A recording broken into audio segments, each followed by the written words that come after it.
At a bar, I heard moaning in the bathroom stall. Then I recognized my fiancé's voice saying, "Don't stop, he's clueless anyway." When I kicked the door open, the night started out clean, simple, almost routine. My coworker was leaving for a new job in another city, so a few of us met up at a bar downtown to give him a good send-off. It wasn't a wild environment, just loud enough for people to talk without worrying about every word being overheard. The kind of place where you could sit at a dim table and feel the night moving around you like background static. I wasn't supposed to stay long. I had promised my fiancée, Dana, that I'd be home early so we could finalize some details for the wedding seating chart. She hated when I stayed out, even for work-related things, so I told her I'd just swing by for an hour. I didn't drink much. I didn't dance. I wasn't there to impress anyone. I was just there to show up for my coworker, grab a mineral water, and head out. But one call changed the direction of the entire evening. My mother rang just as the live band kicked in. Her voice always cut through noise in a way that made me instinctively search for quieter corners. I stepped away from the table, weaving through people and heading toward the hallway that led to the restrooms. It was darker there, with the sound of the bar muffled by the narrow walls. I leaned against the wall, answering her call, talking about something minor she needed help with next week. When the call ended, I stayed there for a moment, letting the relative quiet settle in. That was when I heard it. A sharp sound, a breath, a low moan from inside the men's bathroom. At first, I ignored it. People hooked up in bar bathrooms sometimes. It wasn't my business. Then I heard a faint laugh. A woman's laugh. Familiar. Too familiar. I stepped closer to the door, the faint sound of someone telling someone else to keep going. I should have walked away. I should have turned around and left the entire building. But I didn't. Something pulled me toward that door like a thread I couldn't cut. I pushed the bathroom door open gently. The stall at the far end was shut, but the bottom gap revealed shadows shifting. The voice rose again, clearer this time. A breathless laugh. A muttered comment about how he's clueless anyway. The voice belonged to Dana. My body went cold. Not angry. Not hurt. Just cold. I approached the stall slowly, and the laugh came again, mixed with low sounds from the man she was with. The stall shook once, lightly. The air in the room felt thick, like the humidity had jumped 10 degrees in seconds. I didn't think. I didn't reason. I didn't prepare myself emotionally or mentally. My foot hit the stall door hard, and the metal latch snapped as it flew open. The scene didn't leave room for interpretation. Dana jerked backward, half undressed, eyes wide with panic. The man with her stumbled, pulling up his jeans in a panic. I recognized him instantly, not a stranger, but her friend's cousin. She had introduced him casually weeks before, saying he worked in landscaping and came by her workplace sometimes. I stood there, staring at the two of them as the shock of it spread through my body like a slow burn. Dana's face shifted from panic to anger to panic again, as if she couldn't decide which emotion would give her the best control of the situation. The man didn't try to stand his ground. He looked at me with pure fear and blurted out the first twist of the night. He admitted this wasn't a one-time slip. He said they had hooked up even during our engagement party, upstairs in the restroom of the event hall, while I was downstairs talking to her relatives. It felt like the floor under my feet shifted. The bar wasn't spinning. The room wasn't moving. But something in my mind recalibrated. Their chaos felt distant, like I was watching it from a corner of my own skull. Dana lunged toward me, grabbing at my arm, begging me not to leave the bathroom. I stepped back from her touch. I didn't yell. I didn't hit anything. I didn't demand explanations. I walked out the door, leaving her half-dressed, grabbing at her shirt and scrambling to make herself look presentable. When I reached the bar hallway, people were already staring. A few held up their phones, having caught the last part of the confrontation. Word in a bar travels fast, even when no one says anything aloud. I kept walking, but the night wasn't done with me yet. Outside the bar, in the cool night air, Dana's friend Lyra appeared seemingly out of nowhere, face pale and voice trembling. She grabbed my sleeve, pleading with me not to jump to conclusions. That alone told me everything. She had known. She had suspected, or she had been told, or she had witnessed enough signs to be complicit. Before I could pull away, she slipped and revealed something she clearly did not mean to say. She mentioned that this wasn't even the guy Dana usually sees. That tiny confession hit harder than the stall door had. I didn't know whether Lyra realized she had said too much until her face went blank, eyes widening as the silence stretched. I asked her who the usual man was. She didn't answer. She stepped back as if my calmness frightened her more than anger would have. Then she said Dana had been struggling with the pressure of the upcoming wedding and that things got messy. Struggling. Messy. Words that meant nothing. Words that tried to cover the fact that my fiancé had been living a life parallel to mine while planning a future with me. I walked away from the bar without saying anything else. My car felt like the only solid thing in my world as I sat in it, gripping the steering wheel without starting the engine. I stared at my reflection in the windshield, replaying the bathroom voice, the words she said, the way she laughed. Eventually, I drove home. The apartment felt unfamiliar the moment I stepped inside. Dana's shoes were neatly by the door. Her jacket hung on the hook. Everything looked like a normal evening at home, yet the air felt foreign. Too clean, too staged, too intact. I sat on the couch and waited. I didn't know what I was expecting: panic, rage, silence, but I waited. Dana arrived almost an hour later. The moment she saw me, she launched into a frantic explanation mixed with accusations, tears, and excuses. She said it meant nothing. She said she had been overwhelmed. She said I had misunderstood. Every sentence contradicted the last. Every claim erased the previous one. She begged. She pleaded. She tried to reach for me again. I didn't respond. She finally shouted that I should have told her I was going to that bar, that I cornered her, that I trapped her, that I forced the truth out before she was ready. I let her talk until her voice cracked. Then I stood up and told her clearly that the wedding was no longer guaranteed and that I needed real answers, not noise. Her expression changed instantly. Words stopped flowing. Her breath caught. For the first time since the bathroom, real fear entered her eyes. She knew something had shifted in me.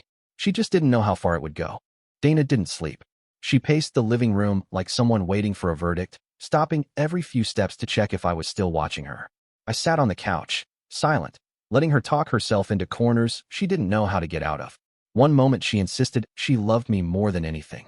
The next she took shots at my character, claiming I was distant and too patient, as if calmness was a flaw she needed to escape. She couldn't keep a single story straight. Every phrase contradicted the one before it, which only made me more certain she was terrified I would make a decision she couldn't control. She tried to ask whether I would tell anyone. I didn't answer. That silence scared her more than yelling would have. Eventually she snapped and demanded to know whether I had recorded anything. I stared at her without blinking. That was enough to deepen the crack in her composure. I stood up to get some air, and when I brushed past her, something slipped out of her coat pocket and fell to the floor. A small envelope with a hotel logo printed on the side. Not from our city, but from a town an hour away. The card inside confirmed what the envelope suggested: a room reservation from the same weekend she claimed she was shopping with her mother. Dana lunged for it, snatching it out of my hand. Her reaction was immediate, instinctive, and completely uncalculated. She didn't even try to act confused. She didn't pretend to have an explanation ready. She simply panicked. That told me everything. I walked to the hallway and checked the digital locks on the apartment door. The log showed timestamps I didn't recognize. Someone had entered 2 afternoons earlier while I was at work. Dana had always brushed off my suggestion to change the passcode more often. Now I understood why. I called her over. I showed her the log. Her face went blank, then tightened into something cold and defensive. She said it was a friend dropping off something. I asked which friend. She couldn't answer. I asked what they dropped off. She couldn't answer that either. She folded her arms like a barrier between us and tried to twist the situation into a debate about trust and boundaries. She told me I was acting paranoid, as if the bathroom stall, the man inside it, and the hotel envelope were hallucinations I created to ruin her night. I didn't reply. I stepped past her and began gathering the stack of wedding invitations sitting on the dining table. That was the moment she lost control of herself entirely. She grabbed the invitations from my hands, threw them onto the floor, and demanded that I stop acting dramatic. Her words were loud enough that the neighbors probably heard them. I didn't care. I picked up my phone to call my brother for advice, but before I could dial, the doorbell rang. Dana froze.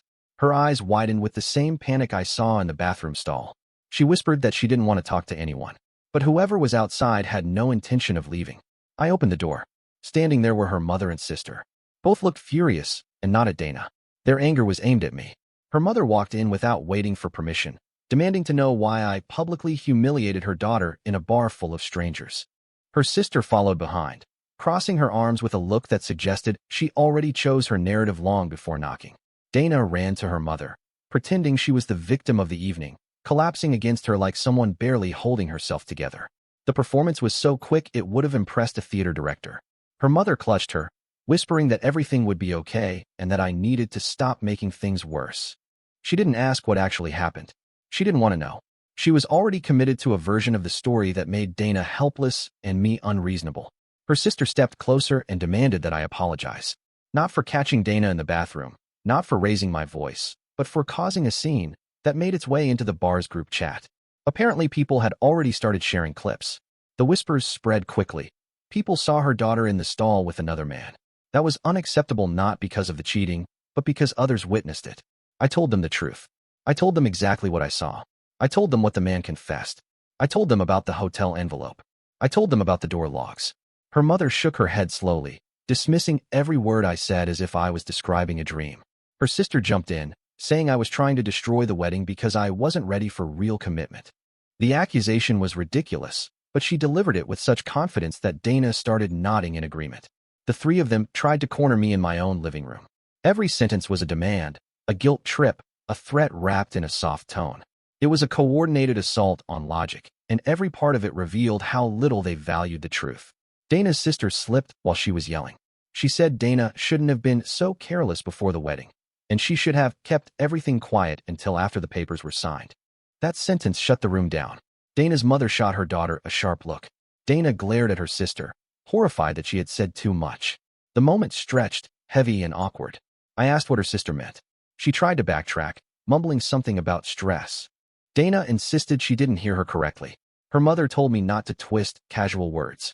But the expression on all three faces confirmed one thing. They all knew. They knew before I knew. And they expected me to remain loyal, supportive, and blind. I told them the wedding was off. Not postponed. Not reconsidered. Not paused. Off. Dana's face contorted. Her mother's eyes widened. Her sister stepped back, finally realizing I wasn't someone they could manipulate with rehearsed excuses. Dana lunged toward me and slapped me across the face. Her mother gasped, but not in shock at her daughter's behavior. She looked at me to see how I would react. Her sister stepped between us in case things escalated. I didn't move. I just stared at Dana as she spiraled. She shouted that everything we built shouldn't fall apart because of one mistake. She claimed she could explain. She insisted the hotel envelope meant nothing. I repeated myself calmly. The wedding was done. I didn't give her conditions to fix it. I didn't list demands. There were none. Her mother started shouting about how much money they already invested into the event. Her sister yelled about contracts and deposits and dresses and gifts. Dana cried harder, choking on her words, stumbling over sentences that made no sense. I picked up my keys. Dana blocked the door, planting herself in front of it with shaking legs. She threatened to scream. She threatened to call someone. She threatened to say whatever she needed if I left. Her mother stepped forward, urging her to calm down, but Dana was completely unhinged by that point. The idea of me walking out terrified her more than the cheating being exposed. Losing control of the narrative was her worst nightmare. I told her to move. She didn't. So I stepped past her anyway. I didn't shove her. I didn't touch her. I simply walked around her, opened the door, and closed it behind me. I didn't know where I was going, but I knew the apartment behind me was no longer my home. The night felt colder than it should have. The streetlights looked sharper, as if the world had decided to switch to high contrast. I walked until I reached my car, unlocked it, and sat inside without starting the engine. My phone buzzed nonstop. Messages from Dana. Missed calls. Long paragraphs forming on the lock screen faster than I could read them. I didn't reply.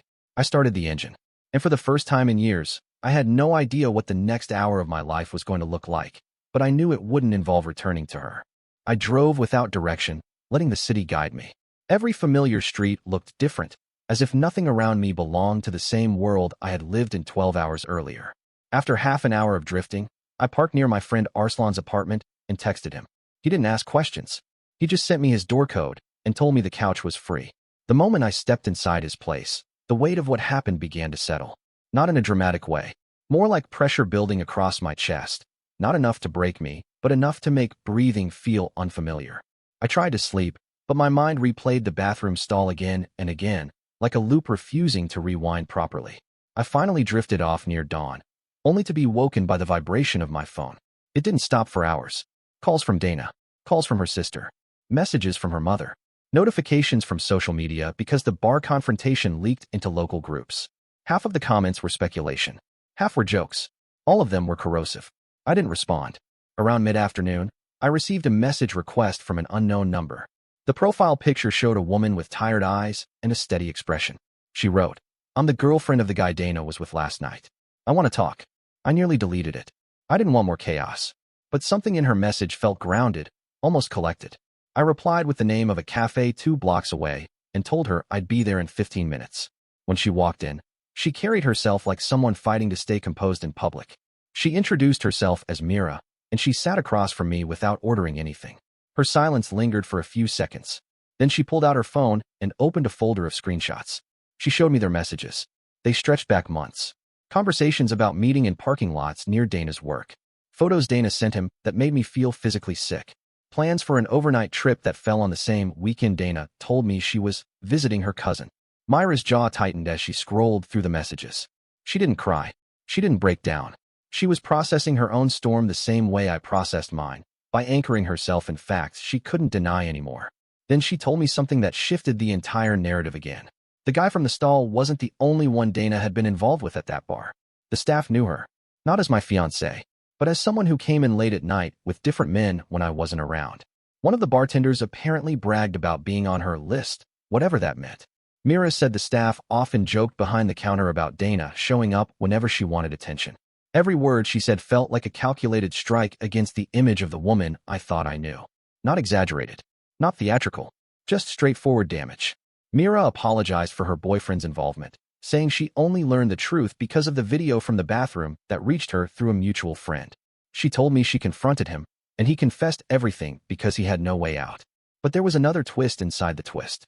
She said Dana told her boyfriend that the wedding might not happen at all because I was boring and predictable, and she needed a real thrill before committing to a life with someone like me. Hearing those words delivered with such calm clarity burned more than the cheating itself. It reframed the entire relationship as something fragile and manufactured. Before leaving the cafe, Mira said something else. Dana had been messaging a third man, someone she called her backup. A nickname only, no personal details. But the implication was clear. I was one of several men orbiting her life, not the center of it. I thanked Mira for meeting me. She walked out with the same steady pace she entered with, holding herself together by sheer will. On the walk back to Arslan's place, rain started without warning. Not a dramatic downpour, just a light cold drizzle that made everything smell like pavement and unsettled air. It matched the feeling settling in my stomach. When I reached the apartment, I knew I needed to confront Dana one more time. Not to negotiate, not to understand, but to strip away whatever illusions she still clung to. I drove back to the apartment with a clarity I didn't have the night before. As soon as I walked in, I noticed the tension in the room. Dana's sister was there again, pacing like she was guarding something. Her expression twisted when she saw me, as if my presence threatened the narrative she and Dana were building. Dana stood near the kitchen, holding her phone like a shield. She wasn't crying anymore. She was angry, furious that I didn't answer her calls, furious that I walked out, furious that she wasn't in control. I told her to hand me the phone. She refused. I didn't argue. I walked up, took it out of her hand, unlocked it with the code she thought I didn't know, and opened her group chat with her sister, Lyra, and 2 coworkers. Scrolling through that chat felt like dragging my hand through broken glass. They talked about me like I was a financial plan, not a partner. They compared my salary to the men she cheated with. They debated whether she could have fun until the wedding date as long as she didn't get caught too publicly. Her sister wrote that I was too stable to risk losing. Lyra said she should enjoy her bachelorette trip because it would be her last chance before marriage locked her down. One message hit with the force of a hammer. He won't leave. He's loyal. Use that. Dana lunged at me when she saw which message I was reading. She tried to rip the phone from my hands, screaming that I was taking everything out of context. Her sister grabbed my arm, trying to pull me away from the door. Both of them fought like they were trying to keep a secret from hitting the light. I threw their hands off and kept reading. They were already planning a separate trip during the same week of the bachelorette party, without telling me. Not with friends. With 2 men whose names they carefully avoided writing. The details were vague, but the intention was unmistakable. I told Dana she didn't get to explain anymore. I told her she didn't get to rebuild this in her own version. I told her I had all the proof I needed. She broke. Not emotionally. Strategically. Immediately, she threatened consequences. She said she would tell people I had been emotionally unstable. She said she would say I pushed her, yelled at her, scared her. She said she'd ruin my reputation before I could ruin hers. Her sister backed her up. She said she knew people who could help shape the narrative if things went public. I didn't raise my voice. I didn't move closer to them. I just told them both that the truth was already out. The video was everywhere. The bar witnesses had already talked.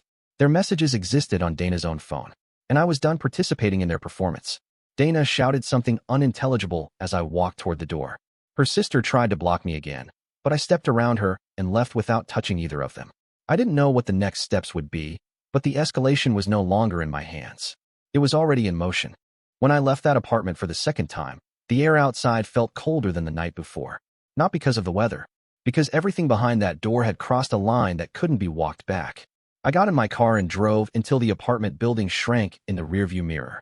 I didn't know where I was headed, but the motion kept me from spiraling. I ended up in a parking lot near the river. I rolled down the window, letting the damp air hit my face. My phone buzzed nonstop. I turned it face down on the seat and let it vibrate until the battery began to drain. For the first time since the bathroom door slammed open, I felt the weight of the situation settle. Not sadness, not confusion, just a heavy clarity that I had been living beside someone who kept me in her life for reasons that had nothing to do with love. When the sun finally dipped, I drove to my parents' house. They lived 20 minutes outside the city. I didn't want to involve them, but I didn't trust myself to process everything alone. When I walked through the door, my mother took one look at my face and knew something serious had happened. My father put his hand on my shoulder, grounding me in a way that kept me from breaking. I told them everything in order. The stall, the hotel envelope, the group chat, the threats. My mother didn't interrupt once. My father listened like he was trying to rebuild the picture in his head piece by piece. When I finished, they both told me the same thing: don't go back there. I stayed the night. The next morning, my phone had over 100 missed calls and messages. I ignored every one of them until a new number appeared with a short text: "We need to speak." HR. That jolted me awake. Dana's workplace. The guy she was with in the stall was technically a contractor for the company. If their HR team was reaching out, it meant something had already begun to unravel on their side. I didn't answer yet. I just stared at the screen until another message came from the same number. "We received a video." So the bathroom footage had reached them. I showered, got dressed, and left my parents' house before they woke. I needed space to think. I needed to figure out my next steps before everything spun further out of control. My plan became simple. First, get the wedding plan shut down. Second, get my finances separated. Third, get every piece of truth to the people who needed to hear it. I started with the vendors. I called the venue. They already knew. The manager said they had received a link to the footage earlier that morning, and she asked whether we were still proceeding. I told her no. I didn't give her details. Just told her to cancel every reservation under my name and send me whatever forms needed signing. Next was the florist, the photographer, the caterer, the DJ. Every call carried the same tone of restrained shock. People had heard. People always hear. The fallout wasn't waiting for me to guide it. It was spreading on its own. While I was on the phone with the photographer, an incoming call flashed on the screen: Dana's father. I finished the photographer call. Then I answered. He didn't greet me. He didn't ask how I was doing. He launched into a heated rant about public humiliation and family disgrace, as if the cheating wasn't the disgrace but the fact people had seen it. He demanded an explanation for why his daughter was having a meltdown at home and why his other daughter was screaming about broken trust. I didn't raise my voice. I didn't match his energy. I told him the truth directly. I told him everything I had told my parents. He went silent. Then he asked me to send him the proof. I sent the bar footage, the hotel card photo, the group chat screenshots, and the door logs. 5 minutes later, he called back. This time his voice was quiet. Not sympathetic, but shaken. He said he needed to talk to his girls, and hung up immediately. Now they were fighting among themselves. While that storm brewed, I returned to Arslan's apartment to clear out my things from the guest couch. When I checked my phone again, I saw a message from Dana's workplace HR rep, asking to meet in person. They said it involved multiple employees and professional conduct violations. I agreed to meet them at a coffee shop, not at the office. I wasn't stepping foot into her work environment. When I arrived, the HR rep was already seated. She looked tired, like she hadn't slept much. She thanked me for agreeing to meet and asked whether I was willing to confirm the identities of the people in the bathroom footage. I confirmed. She asked whether the second man in the apartment logs was connected to the company. I said I didn't know. She told me the man from the stall admitted everything earlier that morning. He confessed to multiple encounters with Dana during work hours, including one in an office storage room. HR had suspended him immediately, and they were preparing a formal investigation into both him and Dana. She apologized for dragging me into the situation and left the cafe without finishing her drink. When I walked outside, Dana was standing near my car. Her eyes were red, not from crying, but from lack of sleep. She looked furious and desperate at the same time. The moment she saw me, she marched up and demanded to know why HR had suspended her. I didn't answer. She accused me of sending them the footage. I didn't deny it. She shouted that I was ruining her future and destroying everything she built. I told her she had done that on her own, long before the bathroom door opened. Her voice cracked into something raw. She shouted that she only cheated because she felt trapped by the wedding timeline. She said she needed excitement, before settling into a life she wasn't fully ready for. She said I should accept that and move on. I stared at her until she ran out of words. Then I told her the engagement was over. Not paused. Not reconsidered.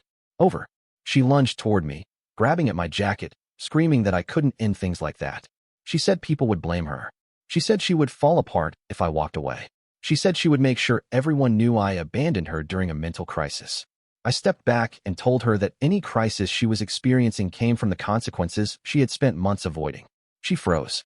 Her expression changed from rage to fear again. She realized the narrative she wanted to control was slipping away. I got into my car, started the engine, and pulled out of the parking space. The last thing I saw in the mirror was Dana standing in the rain, staring at her own reflection in the window of a store across the street, as if she didn't recognize the person she had become. That moment marked the real end for me. Not the bathroom, not the group chat, not the threats. The end was watching her face when she understood she couldn't spin this story anymore. In the days that followed, everything collapsed around her. She lost her job. Her sister blocked her out after a massive fight. Her father refused to fund the wedding or the apartment lease anymore. Her friends distanced themselves to save their own reputations.